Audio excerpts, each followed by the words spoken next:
Bus. On the day with the name of Saturday, Hannah and I wait by the road for the bus to come. It's even bigger than a school bus, with the sour breath and slow growl of a starving animal. The door squeals open and I follow Hannah upstairs. She pours quarters into my glove. Here, she says, do like I do. Her money clatters into a box of by the driver. But I shake my head. This school bus is free. This one you pay for, she says. Come on, hurry up. The driver makes a face that says, stupid new to this country boy. But Hannah, I say, I can't take more money from you. Hannah tips my glove over the box and the quarters slip in with a happy jangle. She grabs my arm as the bus rushes forward. We pile into a seat near the back. See, my mom sends me money sometimes, Hannah says. Her nose and cheeks are red as sunset sky. Just, out of the blue. No explanation, no letter, just shows up. I used to write her and say thanks, but now I don't bother. She never writes back. Anyway, my foster mom always hands the money over to me. I give her some, and then the rest I put into a box under my bed. But it's yours to spend, I say. Not mine. Hey, you get a job, you can pay me back. Meantime, keep your eyes open. I blink. But they are. Look out the window for this farm. I'm not sure if Dave's got the right stop or not. I've never noticed a farm out this way. It's a very small farm, I admit. After much snow and many buildings, I see, at last, the little farm. The bus pulls over and we step into a pile of snow as high as our knees. There she is, I say.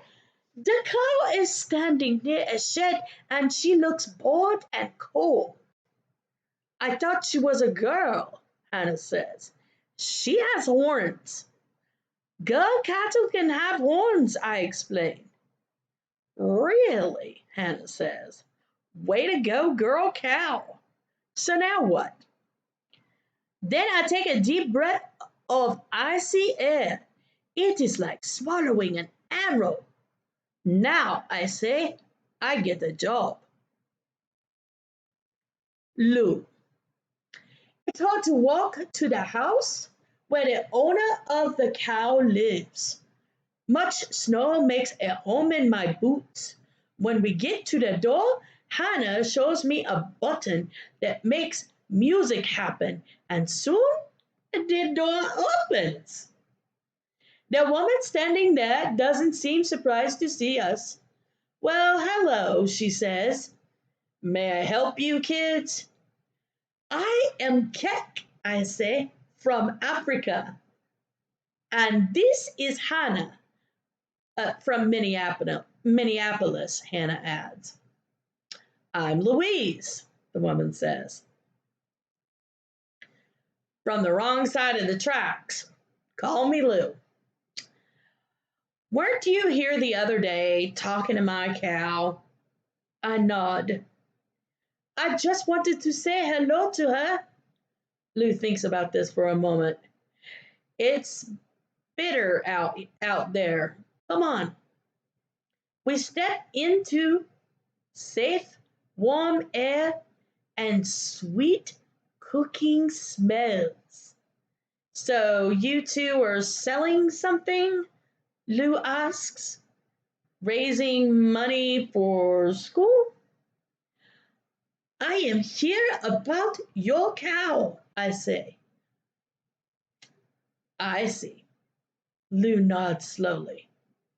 I think that she is not so happy, I say. I try to say it gently, so that my words will not sting like an insect.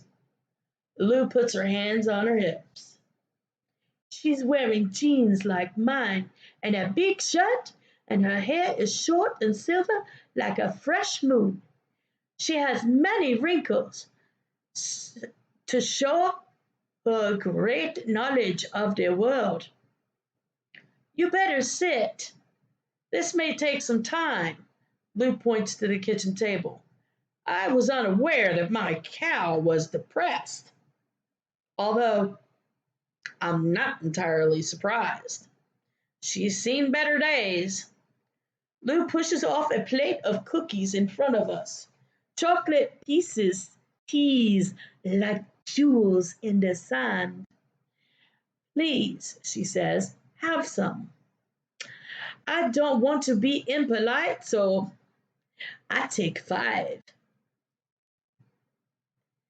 He's big on chocolate, Hannah explains. Lou laughs. Now tell me, Keck, how do you come by your knowledge of cows? Cows and cookies. Of course, I want to answer, but I know it is important to eat all the cookies first so that Lou won't be offended. Hannah helps. See, Keck just got here from Africa. He's staying with his aunt and his cousin, and he accidentally put her dishes in the washing machine, and now he needs some money to buy new ones. And since in Africa his family has lots of cattle, he thought maybe you could use some help.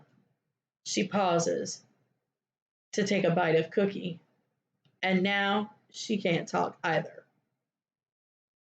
Lou says. She goes to the cold tall box to get some milk. I'm a little sad to see that the milk is not the chocolate cow kind. She pours the milk into glasses and watches while we drink. My husband's family came here from Norway, Lou said. My great-great-grandfather came to the U.S. on a boat from Ireland. She pours herself a glass of milk. But Africa, wow. How are you handling winter? The cold? It hurts, I answer. But the snowballs are good. Lou smiles. So tell me why you think my cow is unhappy. It isn't because you don't care well for her, I say quickly. Not as well as I should, Lou says. My husband died last year, and with my achy bones, I'm having a hard time keeping up. She picks up a cookie, but she doesn't eat it. I may have to sell the place soon. I had an offer, a good offer, and I have a lot of hospital bills to pay off. I, I don't know. We'll see. We're all quiet for a moment. So Lou says at last, what is it you think my old cow is in need of? She needs to be brushed and fed the finest hay, and without other cattle, she is lonely, I say. She needs someone to talk to her. In my old home, they would laugh at me, but when I talked to the cattle, they would grow calm and easy to herd. I wait. Maybe my words are broken like my aunt's dishes. Chips and shards that will not make a whole. Maybe this Lou will think I am a moron boy.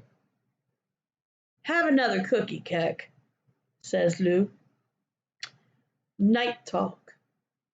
That night I wait far into the darkness for Ganois to come home. He stumbles a little when he crosses the room. He carries the bitter smell of smoke. Where were you? I ask. With some friends, he says, and he plops onto the sofa like a sack of grain. I've been waiting for you, I say.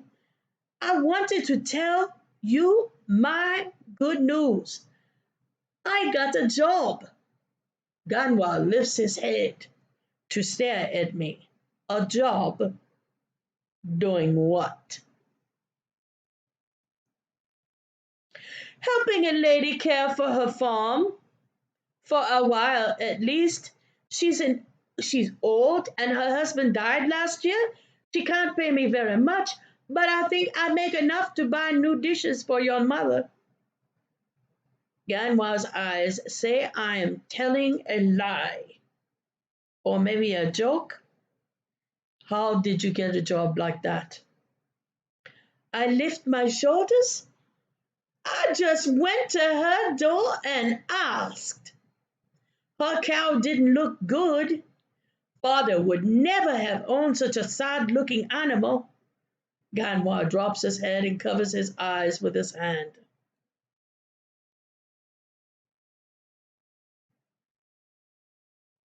Amazing. You went to her door. I nod.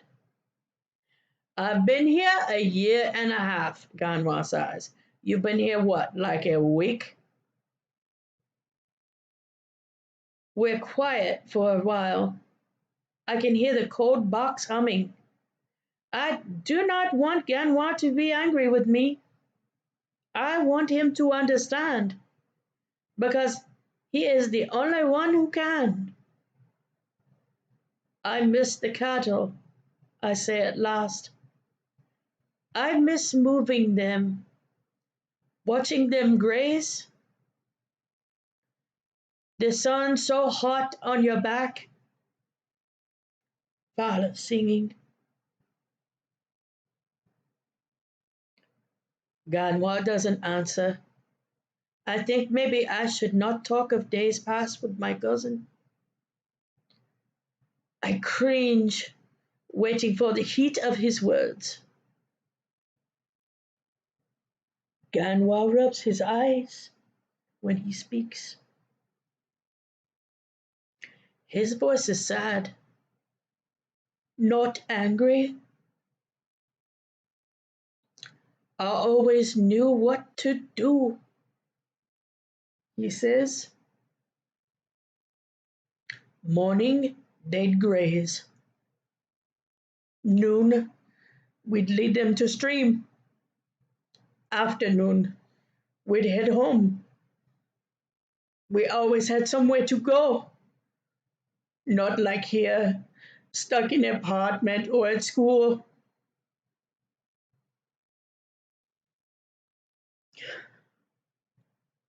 He sighs. It all made sense. Here, nothing makes sense. Maybe it will, I say. Maybe if we're patient. I hear the fear and hope fighting in my voice. We don't belong here, Kek, Ganwa says. This isn't our country. It never will be. Lots of people come to America from other countries, I say. Mrs. Hernandez taught us that. Ganwa rolls his eyes. Poor immigrants. Illegal immigrants. Maybe someday we can go home again, I say. The war is older than our fathers were. The war is older than our fathers were. The war is forever, Ganwa replies. He closes his eyes. Then where do we belong? I ask. I can see that he is sleepy, but I want Ganwa to tell me this one thing. I wait a long time for Ganwa to reply, but he's asleep, snoring softly. I watch his untroubled face. I cannot seem to get up. Can wise words lie on my lap like huge rocks? I am not strong enough to move.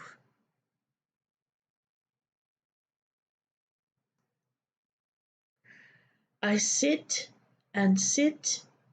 and wait for the sleep my cousin has found, wishing for dreams of our old life, of fine, strong cattle, gently complaining like tired children as we guide them safely home.